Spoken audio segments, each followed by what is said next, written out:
بسم الله الرحمن الرحیم. السلام علیکم.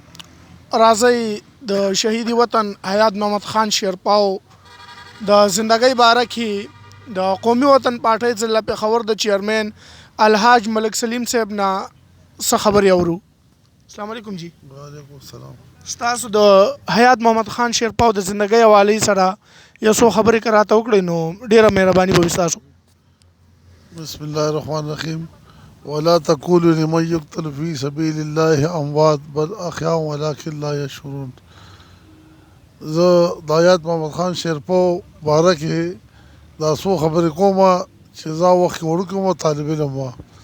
زمونږ په کلي کې دا تاج محمد د نوم و، د مصباح الله وکیل ترو او د نظیر ډاکټر ورور و، هغه پولیس کې انسپکټر و او مفرور سره په جګړه کې شهید شو. نو حیات محمد خان شیرپاو د هغه باقاعده قبر لرالو د ګلو ساده روړو او موږ واړو موږ سره دیري ته لاړو، ورسره دوه پولیس والا وو. د هغه وخت کې د صوبې ګورنر و او د سره نه پولیس وو نه ورسره د مخکې وروسته لکه چې اوس څنګه دا ګاډي را روانې او پروټوکول ورسره نه و. رالو اجره کې دعا وکړه، بیا یې زه ځم د شهید قبر له دا انسپکټر.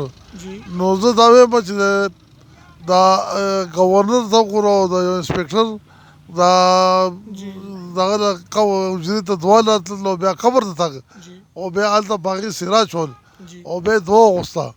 نو په دې ټیم زه وړوکی وم، ما سبق ویلې طالبینو زه د سره او بیا د دې نه علاوه حیات محمد خان شیرپاو حاجي صاحب عوامو ته به څه پیغام ورکوئ په را روانه 11 فروری د شهیدی وطن حیات محمد خان شیرپاو 45مه کلیزه ده، عوامو ته به څه پیغام ورکوئ؟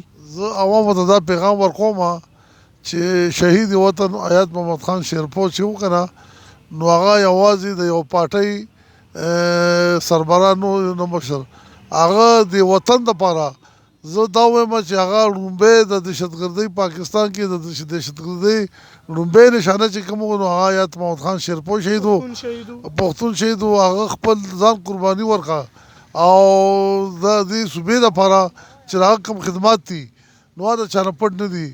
هغه به دومره د ګورنرز ګیټ ټونې داسې کولو کړي وو چې نن د ګورنرز باندې مرغۍ پر نه شي والی.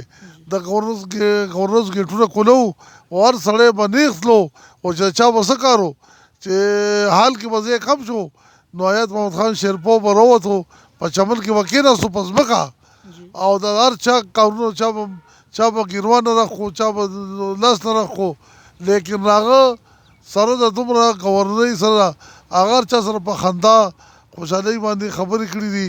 هغه د صوبه کې چې کوم دی دا شیرپاو هسپتال وګوره، حیات آباد وګوره، خزانه شوګرمین وګوره، یونیورسټیان وګوره، هغه چې کوم خدمات دي سویګیز چې هغه سینیر منسټر پاتې شوی وفاقي ګورنر پاتې دی او ورسره د بجلی وزیر پاتې دی، خو د هغه خدمات چې دي هغه د مزدورانو لیډر و، هغه د طالب علمانو لیډر و.